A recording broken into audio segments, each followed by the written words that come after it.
Welcome back, second grade teachers. If you're brand new to the district, welcome to Rialto. We're glad to have you. It's second grade, it's the start of the year.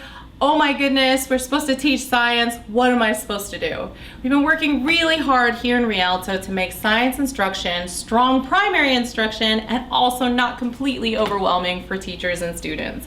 Knowing about your next generation science standards is key. What exactly does the state say that your second graders are supposed to leave second grade knowing? If you want more information about your specific next generation science standards, there are two places where I can recommend you finding that information. The first place is your 3D scope and sequence. We call it a 3D scope and sequence because if you're familiar with NGSS, you know that the standards now fall into 3 dimensions: the science and engineering practices, the disciplinary core ideas, and the cross-cutting concepts.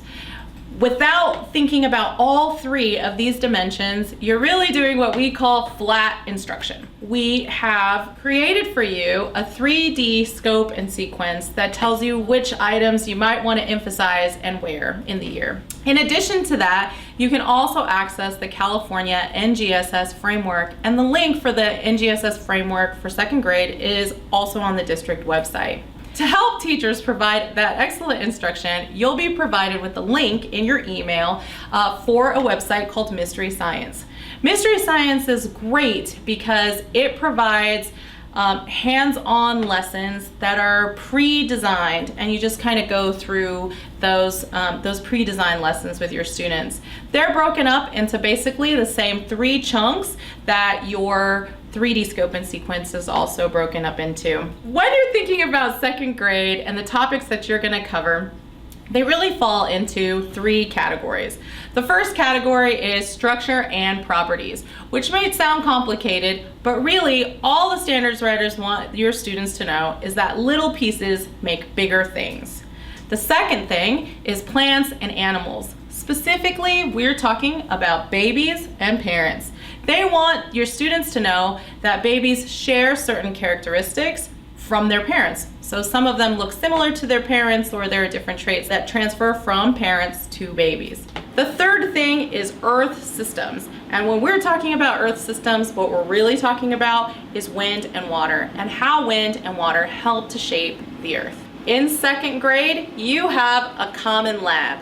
A common lab is just a common experience that we want all second graders to have. So the second grade common lab is called I Got You Babe, and it's all about seed dispersal.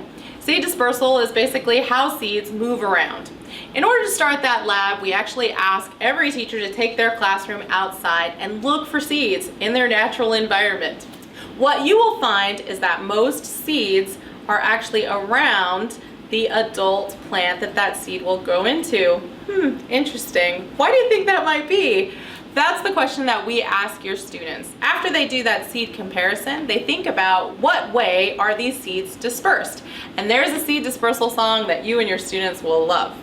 That seed dispersal song highlights the 4 different ways that seeds are dispersed. They're going to look at a variety of seeds that are dispersed via animal fur, and then they're going to create a mock example of a seed. So what characteristics or traits do those seeds share? Once they've determined which traits they share, they create their mock seeds, and then they put them in the meadow. In the meadow, you assign one student to be the fox in socks. So the fox in socks is going to shuffle through the meadow, and we're going to determine how many seeds actually stick to the fox's socks. Once we look at that, we'll graph that information and have a conversation as a whole class about what characteristics those seeds had in common. If you're going to do anything that deals with engineering, that revision step is hugely important.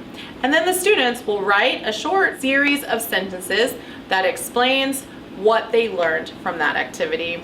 And that's your common lab. I got you, babe. I got you, babe. I got you, babe.